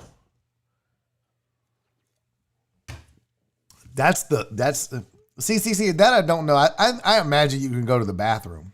I imagine they let you go, if you got to go. What movie? I think what I would do is I would watch a movie I had never seen before. Like, don't hate me, bitches. I've never seen any of the Halloween movies. Never. I'm not a horror movie guy. I'm a horror movie guy. I'm not a horror movie guy. That's never been my thing. Scary movies, I don't care for them. Not that they scare me. Like, I like Silence of the Lamb. I thought that was frightening as shit. Especially the scene at the end. But I don't know if that's considered a horror movie for these purposes. So I've never seen Hellraiser, D-Mata. I've never seen Halloween. I've never seen Candyman. So I don't know. I'd probably pick one of those so that at least the first, 5 times it's new. Well, only 13 to 15 more times to go. God, that would be difficult. Maybe I'd watch now see, some of you were saying zombie movies, right? Alan Denson says Zombie Weaver. A zombie movie might be good because here's the thing. If you have these zombies, right? Because after a while, you're going to be bored. Let's be real. You want to watch this movie that many times, you're going to be like, this is fucking awful. But at least with a zombie movie, if there's zombies, you can watch a different zombie and be like, oh, look at that person. They're dressed up like this and doing that. And you can focus on different things with all these zombies in the picture. But if there's only like 2 or 3 actors on screen at any one time in most of these horror films, it gets kind of boring. The Reverend said, how have you never seen Candyman? I don't know. I just never watched it. D-Mata said, Candyman is scary as shit. I've never watched it. Is it really that scary? Event Horizon might be a bit much for Barry. Am I supposed to write all these down and watch them? I feel like I got to write these down. What is Event Horizon? Event Horizon Candyman. Yeah, I've not seen any of these movies. I will, though. I'm down for a watch party. I know we did the Tommy Boy watch party. I'm down for a Candyman watch party. I'll do that as we get closer to Halloween. I'm down for that. We'll do a deckhead Discord Candyman watch party because I've never seen it. Event Horizon is not scary. Okay. Well, I don't know what that means. We watch horror movies every Monday night, Barry. What is... Oh, y'all do? Oh, I didn't know that. Well, listen, I don't monitor what the deckheads do all the time. You guys have created this thing that half the time it doesn't even involve me. And that's fine. I love it. I love that the Discord's like, we're going to do this. Should we tell Barry? Fuck him. Nah. Who gives a shit about him? I'm actually great. I love it. I love it. That's what the family's all about, right? That's what the deckhead family is all about. And I am fucking here for it. So let's get the scary movie thing going. I'm down for that. We'll watch Candyman. Well, I appreciate that, Katie. I told you, Barry, the best thing you've done is the community.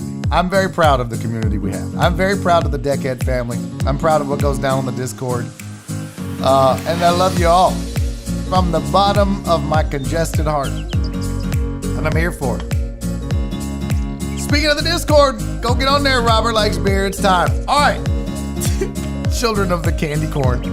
Nice. It's good shit, whatever's clever. All right, guys.